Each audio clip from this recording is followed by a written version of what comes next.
اليوم قصة أخرى من معالم أسفي التاريخية اللي في كل مرة كنكتشفوا مجموعين بزاف ديال الحوايج ما كناش عارفينهم على المدينة ديالنا أسفي.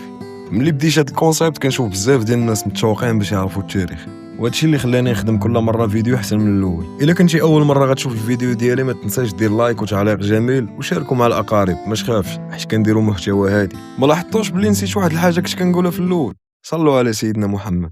بعد انهيار الدولة المرابطية في المغرب والتهديدات المسيحية في الأندلس، دخلوا الموحدين المغرب وبنوا دولة قوية هدفهم ما كانش غير الحكم في المغرب بل تأمين السواحل والحدود من شمال إفريقيا حتى الأندلس. وهنا غادي يبنيو دار السلطان اللي كنسموها دابا بيرو عرب، تبنات في نهاية القرن الثاني عشر. هاد الفترة كانت فيها أسفي كتدخل للتاريخ كمدينة محصنة باش تحمي نفسها من الغزاة، خصوصا من جهة المحيط الأطلسي.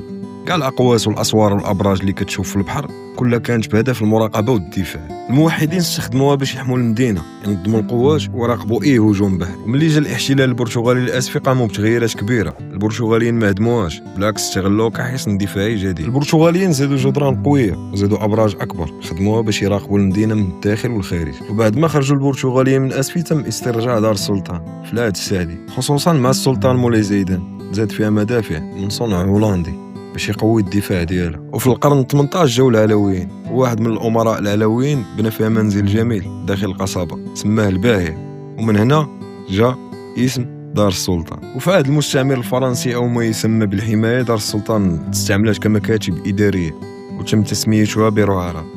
تم إضافة سجون صغيرة للمعارضين والنشطاء السياسيين في المدينة. ومن بعد الاستقلال في 1990 تقريبا تحولت دار السلطان لواحد من أهم الأماكن الثقافية في أسفي.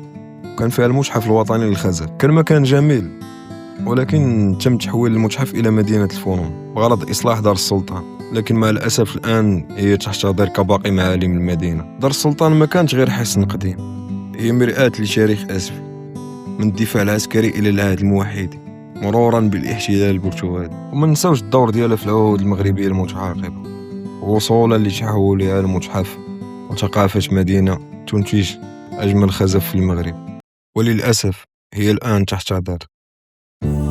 بلالك يا مرايا احكي لي حكاية، شوفي كيف ديري حتى رجعت جاني صغير، شبابي يبقى معايا ونكمل الحكاية وفهموا الناس حكيتها عين اللي ساكنة في البير. بلالك يا مرايا احكي لي حكاية، شوفي كيف ديري حتى رجع جاني صغير، شبابي يبقى معايا ونكمل الحكاية وفهموا الناس حكايتها عين اللي ساكنة في البيت.